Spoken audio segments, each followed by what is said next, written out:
சட்டசபைங்கிறது எதுக்கு? உட்காந்து அந்த பிரச்சனைகளை வந்து பேசுறதுக்கு, மக்களோட பிரச்சனையை பேசுறதுக்கு, அது என்ன தீர்வு காண்றதுக்கு, இதுக்கு தானே வந்து சொல்யூஷன் தேடுறதுக்கு, இதுக்காக தானே வந்து ஒரு டிஸ்கஷன் போகும். அதை விட்டுட்றானுங்க அந்த டிவிக்கேல இருக்கிறவனுங்க. எப்பா ராஜ்மோகா சாமி, நீங்கள் சொம்பு தூக்கல சாமி, குடமே தூக்குறீங்க. எங்கள் அப்பா எப்போ பார்த்தாலுமா உங்கள் தலைவர் புராணத்தை பாடிட்டு இருப்பீங்க.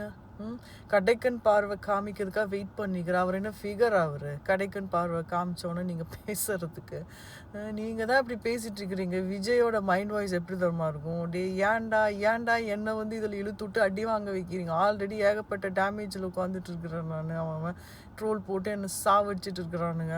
இதில் நீங்கள்லாம் வேறையா அப்படிங்கிற மாதிரியே இருக்குது அவரோட ரியாக்ஷன்.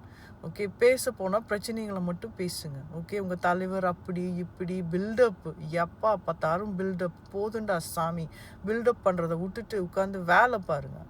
அவங்க என்ன பேசுகிறாங்களோ அதுக்கான பதிலை கொடுங்க. ஓகே, பிரேமலதா விஜயகாந்த் அவங்க எப்படி பேசினாங்க, ஒரு 5 நிமிஷத்தில் நச்சுன்னு 4 வார்த்தை முடிஞ்சு போச்சு. என்ன சொல்லணுமோ அதை சொல்லிட்டு கம்முன்னு போயிடுறாங்க. கற்றுக்கோங்க, முதல்ல அரசியல் கற்றுக்கோங்க. கற்றுக்கிட்டு எப்படி பேசணுங்கிறது முதல்ல கற்றுக்கிட்டு வந்து பேசுங்க ஃபஸ்ட்டு. ஓகே, ஏதாவது சொன்னால் உடனே வந்து அதை வேறு மாதிரி டாபிக் கொண்டு போகிறது, மற்றவங்க மேலே பழியை போடுறது, இதுதான் வந்து கற்று வச்சுட்டு இருக்கிறீங்க. என்றைக்கு நீங்கள் உங்களோட ரெஸ்பான்சிபிலிட்டி நீங்கள் எடுக்காம மற்றவங்க மேலே பழியை போட்டுட்ருக்கிறீங்களோ அன்றைக்கி வரைக்கும் உங்கள் கட்சியும் உருப்படாது, நீங்களும் உருப்பட மாட்டீங்க. எல்லாம் சைக்கு சகாங்க.